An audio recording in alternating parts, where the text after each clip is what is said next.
eu quero passar. Semana de carnaval! E carnaval lembra sempre pra gente, muvuca, muita gente. E aí quem tem filho naturalmente vai pensar no que a gente andou pensando e quis trazer esse tema pra conversar aqui com vocês. Pois é, porque a gente gravou exatamente na semana que a gente leu um artigo que a gente ficou assim bem preocupadas e achamos que vale muito a pena a gente fazer esse episódio como um alerta para os pais, para as mães aqui de plantão, que é sobre o desaparecimento das crianças. No ano passado, a gente leu na matéria que 23 mil crianças, isso quer dizer abaixo de 18 anos, desapareceram.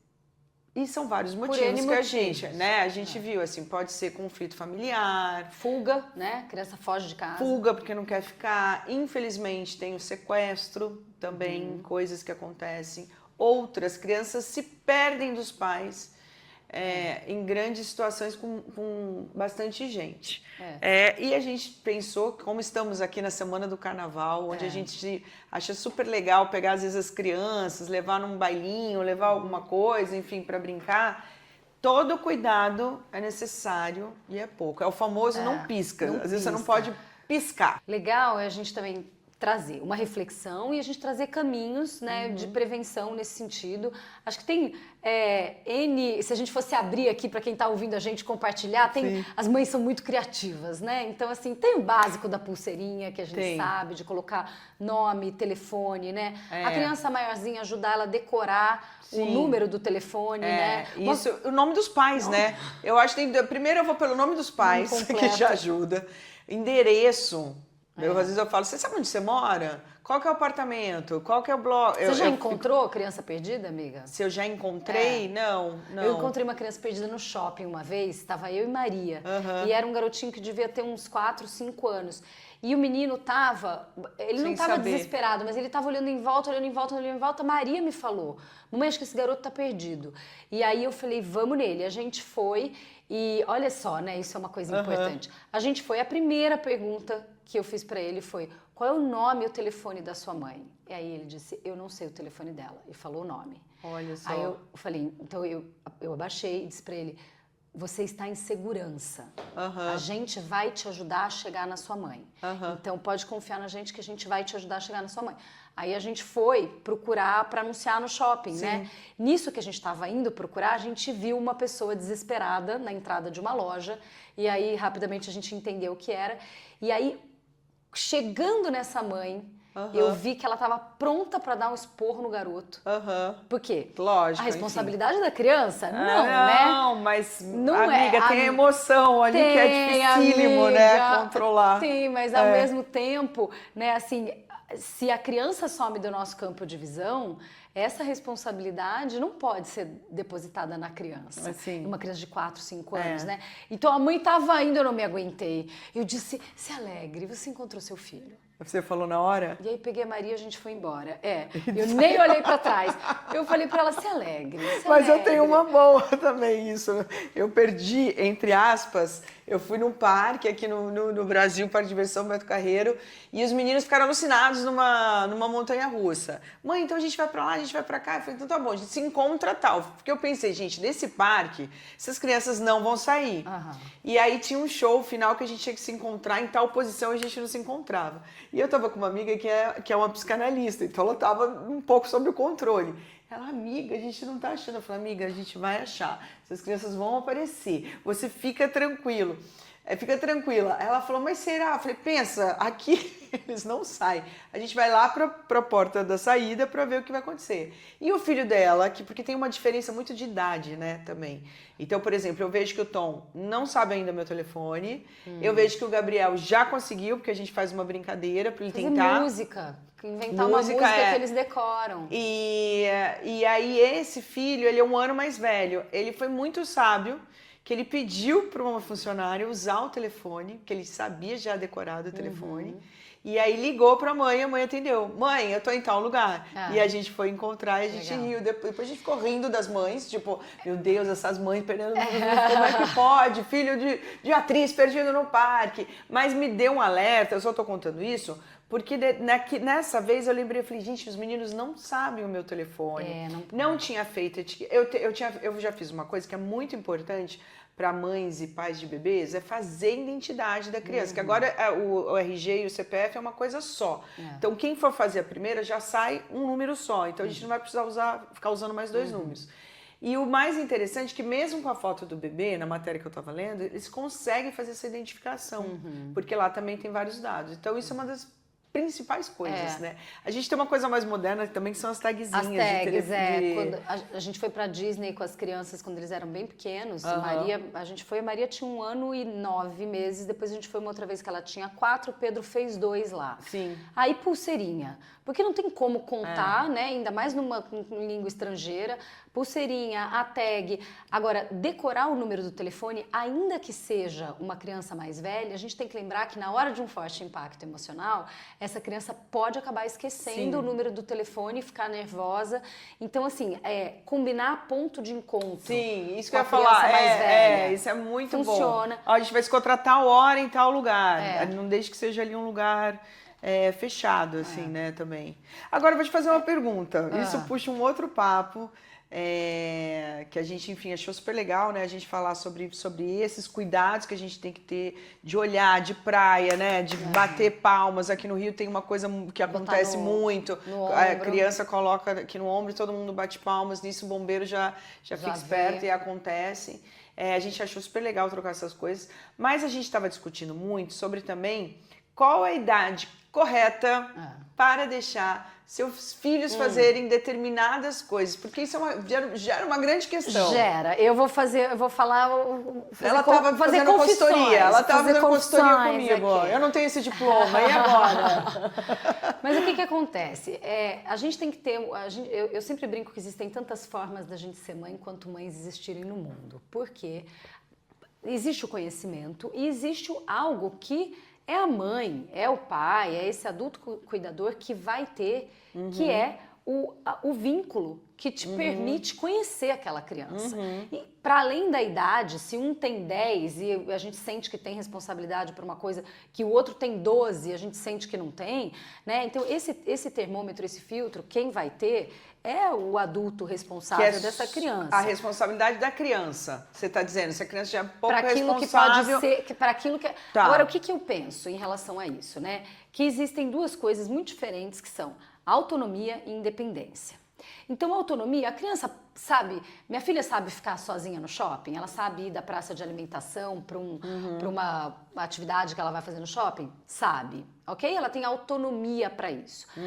Agora, ela pode se responsabilizar pelo que pode acontecer com ela fora da supervisão de um adulto no shopping aos 13 anos de idade? Não. Então, para mim, isso Marina, ela não tem independência para fazer isso ainda. E aí existe um meio do caminho que eu chamo de autonomia vigiada. Você é capaz de fazer, não pode se responsabilizar por algo que possa acontecer, então você vai ter autonomia vigiada. Isso aconteceu ontem comigo. Sim. Que foi, o primeiro pedido que veio foi, estava ela com um grupo de amigas, podemos pegar um Uber de um lugar para o outro, só nós? Para mim é muito claro, não. Não aos 13 anos. Então, e ela estava com quantos? O grupo eram quais as idades? Assim? 13, 14 anos. Tá. Então, podemos pegar um Uber para um outro lugar, para o shopping, sem um adulto ali? Não. Então, não podemos, então o que a gente vai fazer? A gente vai esperar. Aí eu disse, a gente vai junto, vocês podem ficar no shopping, só que tem esse lugar de autonomia vigiada. Mas peraí, eu quero entender uma coisa. Isso é você que não se sente segura? Nem um pouco. Ou você acha que a sua filha, nesse momento... Não, eu acho que ela tem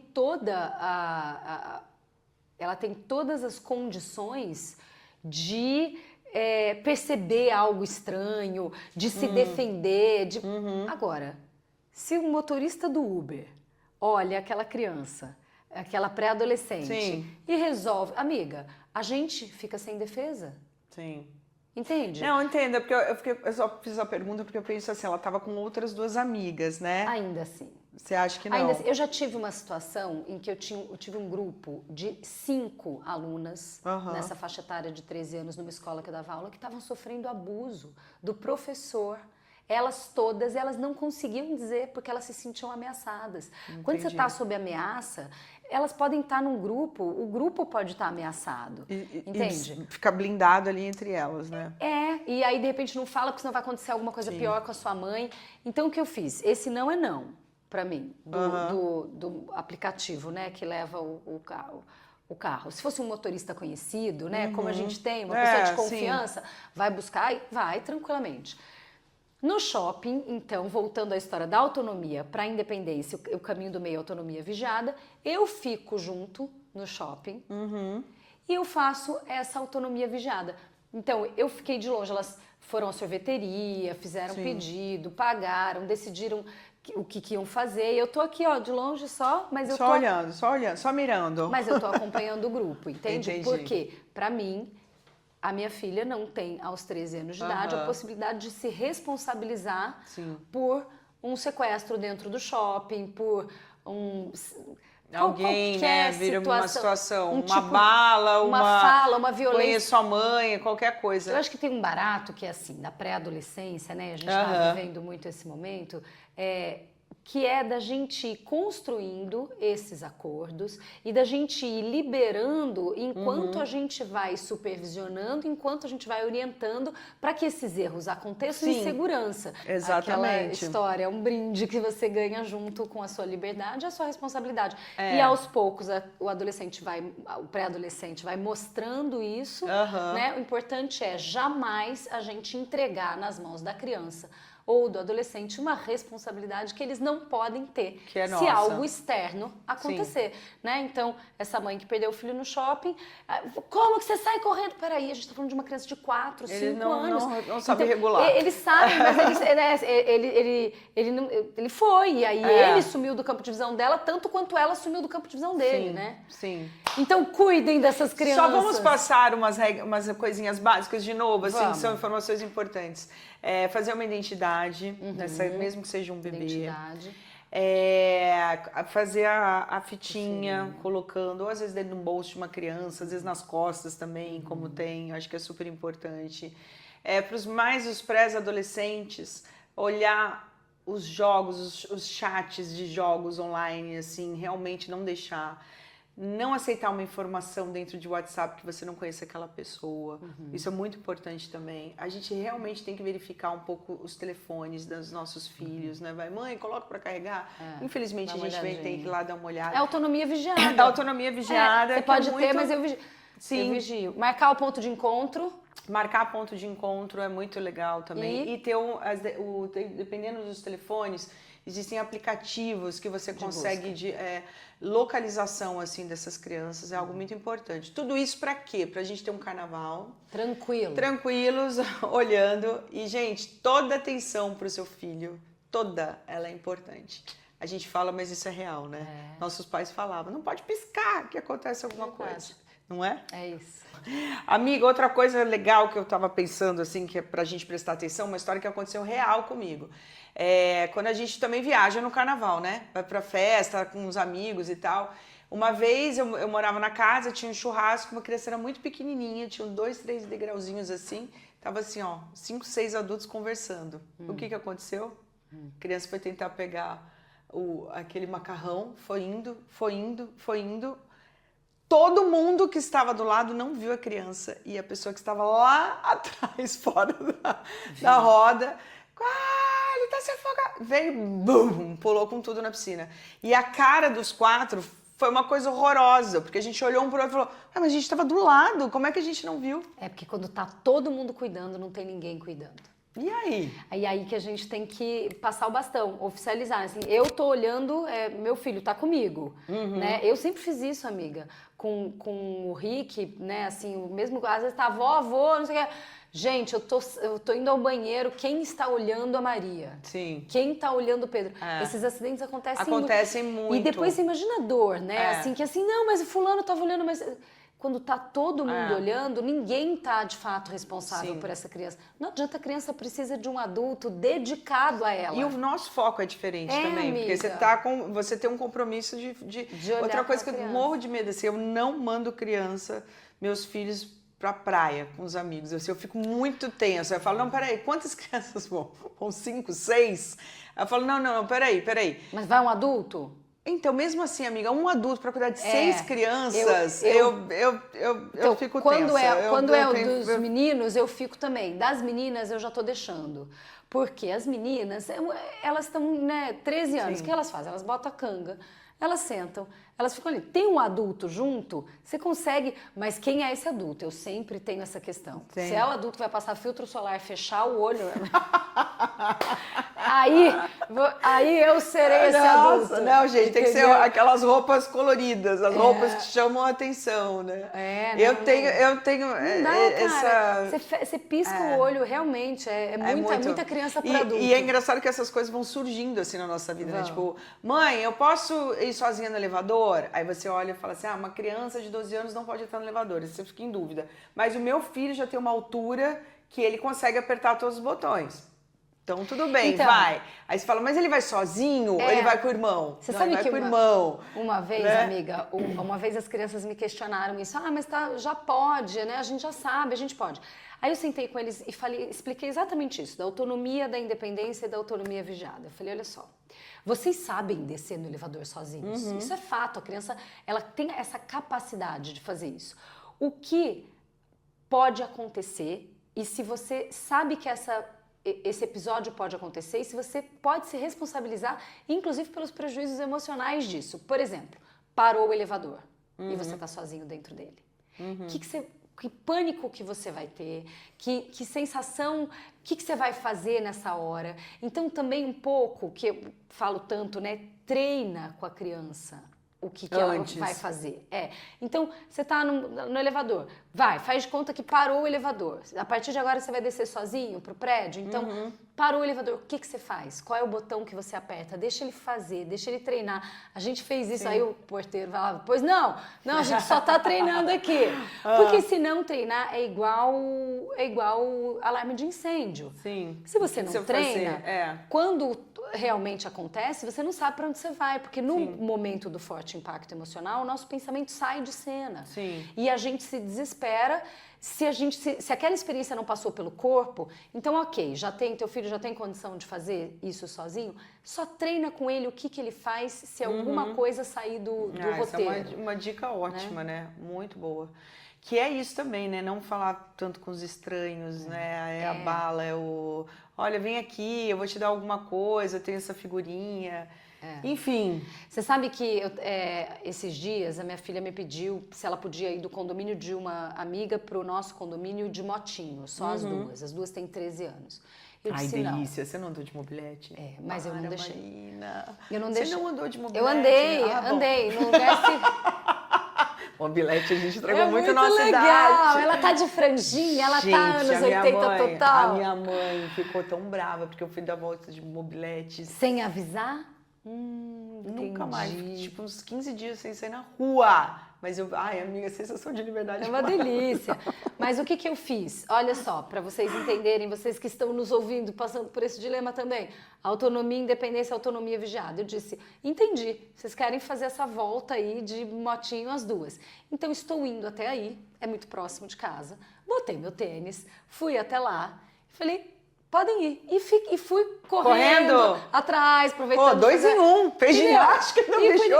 E aí, olha só que loucura, né? Pra gente ver, já tem 13 anos e ainda tem 13 anos. Primeira coisa que a Maria fez. E ainda. Sentou na motinho com o celular aqui atrás, no bolso. Caiu o celular? Não caiu, mas pra alguém fazer assim, entendeu? Então, essas inocências que não tem... Aí depois a gente conversa bastante, né? Porque claro que dói. Eu sou uma das poucas mães, acho que eu sou, na verdade, a única desse grupo de amizades que não deixa essas coisas. Sim. Motorista de aplicativo, né? Ir da casa de um pro outro pela rua, sozinho. E aí eu explico, eu falo... Né, assim, infelizmente, a gente tem que agir pelos outros também. A gente vive numa cidade violenta. Aí, coincidentemente, apareceu um vídeo da... Ai, gente, esqueci o nome dela. é uma jornalista que mora fora do Brasil, aí veio, estava aqui no Rio, foi assaltada com a filha pequena junto. Chegou A Prata, Maria Prata? Maria Prata. Tá mora em São Paulo, estava em São Paulo. Ela estava em São Paulo. Aconteceu em São Paulo. Ela chegou com o negócio do iFood, né? Sim. E aí assaltou a menina, nem entendeu. Entendeu, Mostrei isso para minha filha, mostrei isso para as amigas dela e falei, o problema de você estar sozinha na rua, se isso acontece, é que você vai passar por essa experiência sem um adulto responsável pelo teu estado emocional. Sim. E pode ser que o teu modo amígdala, hiperventilação da amígdala cerebral, te faça reagir e a coisa aconteça com um desfecho muito trágico. Porque pode ser que você não entenda exatamente o que é esse assalto que está acontecendo. Eles não têm ainda então, isso. Então, tem uma questão de malícia, de percepção, né? Que você vê a criança no vídeo, a criança não entende que aquilo é um assalto. Não. Ela também ela agiu tão bem, foi assim, entregando tudo, protegendo a criança. Agora, você imagina se são duas crianças de 13 anos, de 12 anos, são dois pré-adolescentes. Não, que pode acontecer, né? Você vai tentar tirar um celular da mão delas, né? Elas podem imediatamente reagir de tentar segurar. Os adultos fazem, que dirá as crianças. É isso. Então, a gente cuidar, e o caminho do meio é sempre legal. A autonomia vigiada vai preparando, vai treinando, vai mostrando. Mas é engraçado, porque por mais que você também dê os conselhos, a gente sente. Ih, amiga, eu escorrego Ela tava aqui, não, porque você acha isso certo? Não sei o que lá. Eu falei, é tão difícil. Eu falei pra isso. Rê, eu falei, amiga, será que eu tô com alguma. Será que eu tô muito fora da casinha? Porque de repente só eu que não. Não, igual você vai, eu vou descer pra passear com o cachorro. Aí você fala, mas eu vou deixar ele sozinho, mas se pegar fogo, um apartamento, se a criança tá sozinha e achar, não come nada, não mexe no fogão, não dia. Porque tem dicas que assim, a mãe a gente tem que falar sobre essas coisas, né? Eu vou descer, não mexe no fogão, ó, a água está aqui, cuidado com isso, cuidado com a luz, não se tocar a campainha, não até.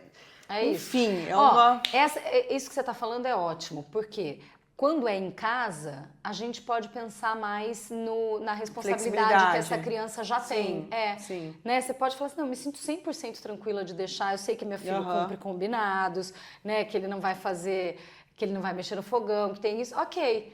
Agora, na rua, você tem que agir pelos outros, né? E aí, pode me chamar de careta o que for, eu não deixo. Ainda pra mim não rola. Estamos aprendendo. Quando chegar na temporada 3, a gente conversa. Nossa, tipo os idosos. Agora vamos falar sobre os idosos. Não, amiga, 14 anos. 14 anos eu penso. Agora eles já estão na faculdade. O que a gente faz? Deixa aí. Você sabe que é muito engraçado. A minha escola, academia de dança ficava na quadra da frente do meu prédio. E todas as amigas iam a pé. Sozinha. Minha mãe e meus pais não deixavam. Eu dizia, pelo amor de Deus, mas assim, já com 15 anos, a gente só vou descer a rua, eles não deixavam. Eles te levavam? Ou a pessoa que trabalhava lá em casa acompanhava, eu ficava muito brava. Imagino, faz parte. É isso, abre alas que eu quero passar com segurança, por favor. Olho nas crianças. Beijo, bom carnaval.